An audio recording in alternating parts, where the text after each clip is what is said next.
Assalamualaikum warahmatullahi wabarakatuh. Perkenalkan, nama saya Agung Ari Prabowo, calon guru penggerak Angkatan 7 Kota DKI Jakarta. Saya bertugas di SDN Cengkareng Barat 03 pagi. Pada kesempatan kali ini, saya akan mencoba memaparkan terkait dengan aksi nyata modul 1.1 tentang penerapan pemikiran Ki Hajar Dewantara. Dan saya ucapkan selamat menyaksikan. Aksi nyata merupakan salah satu tahapan calon guru penggerak berupa tindakan nyata sebagai praktik baik setelah kita mempelajari materi atau modul yang ada.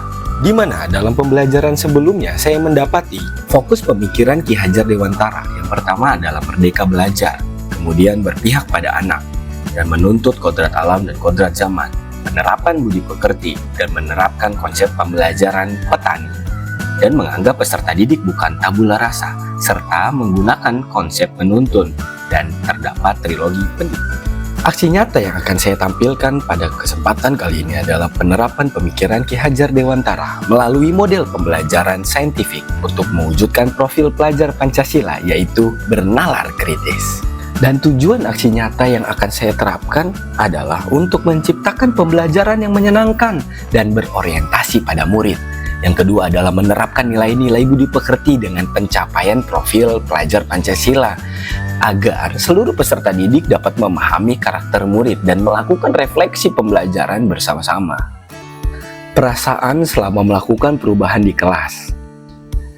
Selama mengikuti pendidikan guru penggerak pada modul 1.1, saya merasa pembelajaran sebelumnya yang saya lakukan lebih terpusat pada guru. Saya hanya fokus mengajar dan tidak mementingkan kepentingan anak, di mana seharusnya pembelajaran lebih ditekankan pada murid. Sehingga saya mempelajari, anak kurang mengeksplor kemampuannya, kurang mandiri dan tidak memiliki kebebasan dalam berekspresi. Padahal seharusnya pembelajaran berpusat pada peserta didik, bukan berpusat pada pendidik. Melalui Ki Hajar Dewantara, saya banyak belajar dan mulai pembenahan diri dengan memperbaiki cara saya memandang pendidikan, di mana murid mempunyai pilihan untuk memilih dan pendidikan bukan untuk mengekang. Bahkan seorang guru harus mampu menghamba pada murid, bukan dengan cara memerintah, melainkan menuntun dan berusaha untuk menjadi panutan. Dan jika ditanya ide dan gagasan yang timbul selama proses perubahan yang saya lakukan, saya mengubah metode pembelajaran yang semula teacher center menjadi student center dengan menerapkan nilai-nilai communication, critical thinking, creativity, and collaboration. Dari hal ini pun, saya dapat merubah pola pikir saya dari pembelajaran yang bersifat menuntut menjadi menuntun. Serta saya juga akan selalu menerapkan dalam pembelajaran pendekatan TPEC, yaitu Teknologi Pedagogi Content Knowledge. Berikut merupakan praktik baik dari aksi nyata saya. Dalam tahap perencanaan, saya berkoordinasi dengan kepala sekolah dalam rangka meminta izin penerapan aksi nyata yang akan saya lakukan. Dan hal ini juga bertujuan untuk meminta saran dan masukan agar proses berjalan dengan sebaik mungkin. Setelah berkoordinasi, kemudian saya segera membuat perangkat pembelajaran, tentunya dengan berkolaborasi kepada rekan sejawat, guna bertanya masukan dan ide-ide positif yang dapat saya implementasikan dalam pembelajaran di kelas. Dan pelaksanaan pun dimulai. Langkah pertama yang saya lakukan adalah menyapa murid di depan pintu kelas, guna memberikan rasa nyaman dan semangat bagi murid yang akan mengikuti pembelajaran hari ini. Tentunya dengan pendekatan yang menyenangkan, sehingga murid merasa tidak terbebani dan tetap senang seperti bermain. Kemudian saya menyapa murid saat di kelas. Hal ini bertujuan guna membentuk kedekatan secara emosional dan membuat perasaan murid seperti diperhatikan oleh sosok orang tuanya sendiri. Assalamualaikum warahmatullahi wabarakatuh.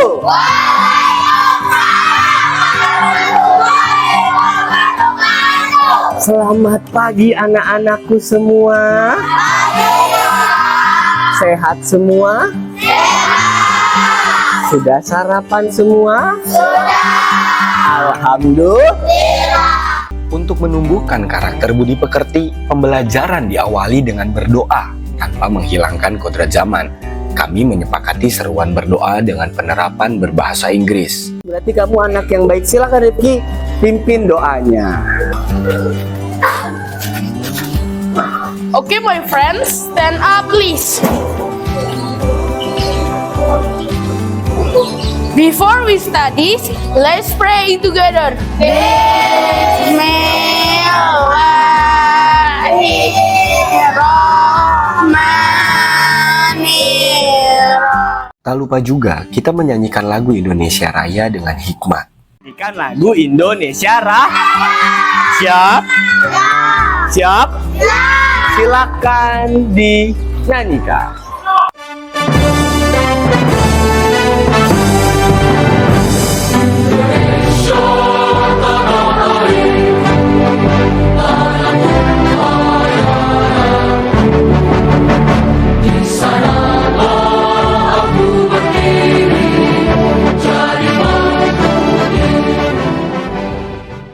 Kemudian menyampaikan tujuan dan manfaat pembelajaran. Kita mau terbang kemana?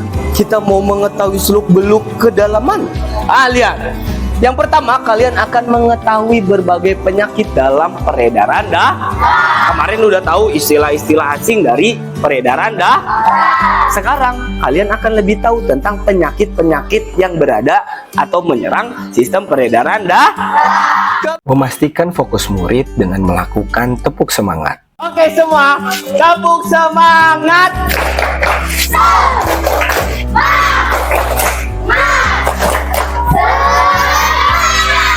Tepuk tangan. Murid diajak untuk mengamati video pembelajaran, mengamati PowerPoint interaktif, dan mengamati bahan ajar guna mengorientasikan masalah yang akan segera dipecahkan. Menyimak videonya bagus atau tidak? Ya, dalam video tersebut yang menampilkan siapa sih namanya? Bu Maya menjelaskan tentang apa?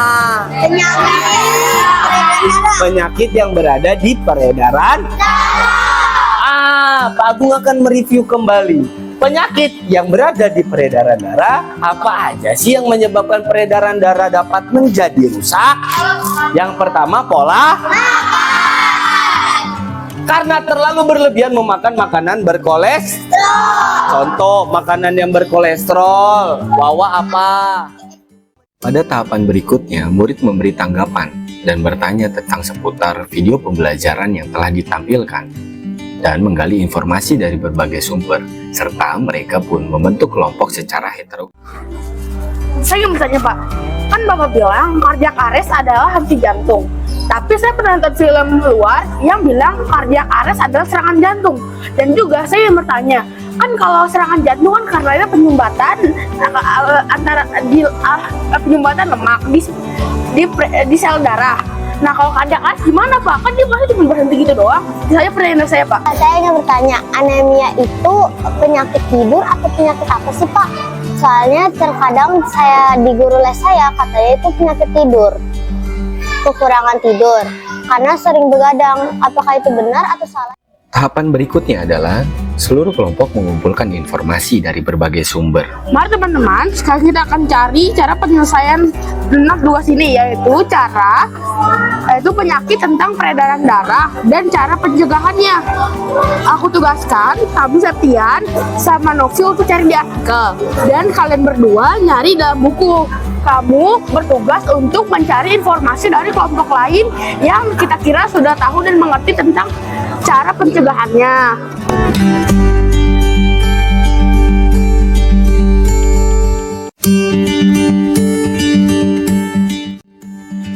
Setelah peserta didik mendapatkan informasi, mereka mengasosiasi informasi tersebut dan menuliskannya dalam lembar LKPD, baik dalam kegiatan 1 dan kegiatan 2.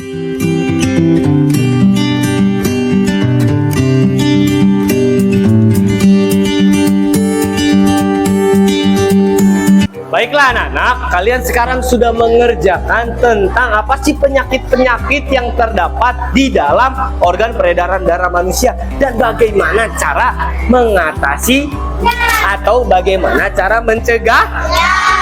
Sekarang Pak Agung mau kalian memperhatikan video yang ada di depan tentang bagaimana cara pembuatan pantun dan bagaimana cara menuliskan pantun serta bagaimana cara membacakan pantun dengan interaktif. Paham? Silakan kalian lihat video di depan ini. Baik anak-anakku, yang pertama adalah pengertian pantun. Pantun adalah bentuk puisi lama yang terdiri dari 4 larik.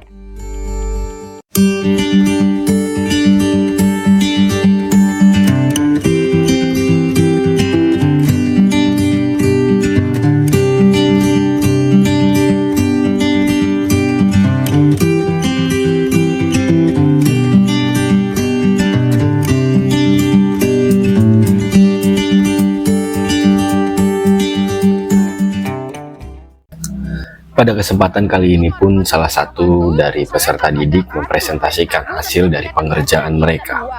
Yaitu tentang penyakit peredaran darah dan cara mencegahnya. 1. ABN. Cara pencegahnya, jangan terlalu keras saat mengejar saat BAB. 2. Leukemia. Cara mencegahnya, jangan menghirup asap rokok yang terlalu banyak. 3. Stroke. Cara mencegahnya, jangan terlalu banyak makan makanan yang mengandung lemak jahat. 4. Tekanan darah rendah. Cara mencegah, batasi asupan garam. 5. Hipertensi atau tekanan darah tinggi.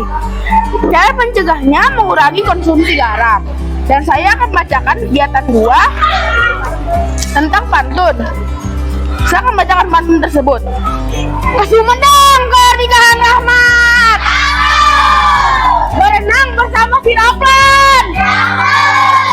Jagalah kesehatan agar tubuh sehat. Karena itu semua dari Allah Sang Tuhan. Itu saja dari saya yang kelompok saya. Terima kasih. Assalamualaikum warahmatullahi wabarakatuh. Kemudian saya bersama dengan seluruh peserta didik mengkomunikasikan hasil dan kesimpulan dari pembelajaran kali ini serta melakukan evaluasi dalam hal pembagian lembar evaluasi. Tentang penyakit. Terus apa lagi? Cara mencegah. Terus kita belajar membuat apa? Dan cara membacakan. Sudah bisa? Sudah bisa? Baik, kalau seperti itu Pak Agung akan membagikan lembar evaluasi. Baik.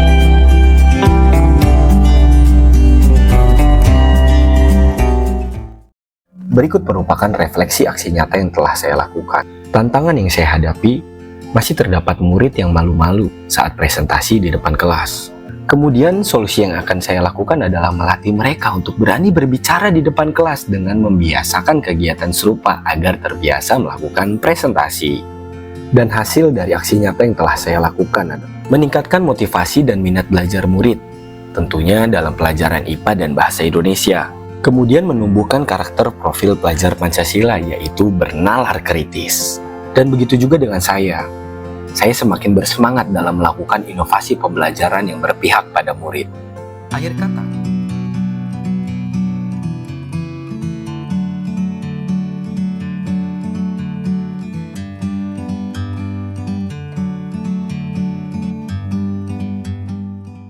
Halo, nama saya Reverity Fadila Pakpahan dari kelas 5B.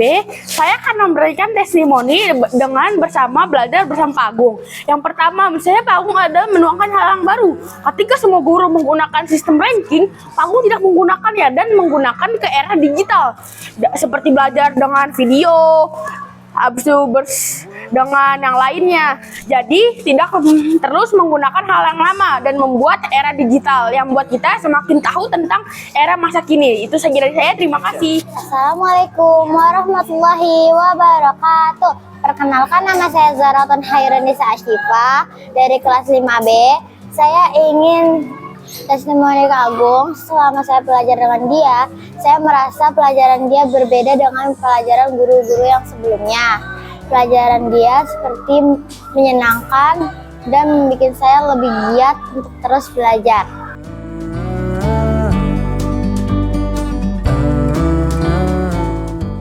Assalamualaikum warahmatullahi wabarakatuh. Perkenalkan, nama saya Sari Larosanti. Saya merupakan rekan dari Bapak Agung Ari Prabowo dari SDN Cengkaring Barat 03 Pagi. Dengan adanya penerapan pembelajaran ala Ki Hajar Dewantara yang dibawakan oleh Pak Agung, kami jadi lebih mengetahui hakikat pendidikan dan mengetahui penerapan pembelajaran dengan sistem AMONG yang lebih berpihak kepada peserta didik. dan lebih mengedepankan kodrat alam dari peserta didik, juga tentunya tidak melupakan kodrat zaman yang berlaku saat ini. Wassalamualaikum warahmatullahi wabarakatuh. Akhir kata, saya Agung Ari Prabowo, calon guru penggerak angkatan 7, tergerak, bergerak, dan menggerakkan. Terima kasih. Sampai bertemu di video-video berikutnya. Wassalamualaikum warahmatullahi wabarakatuh.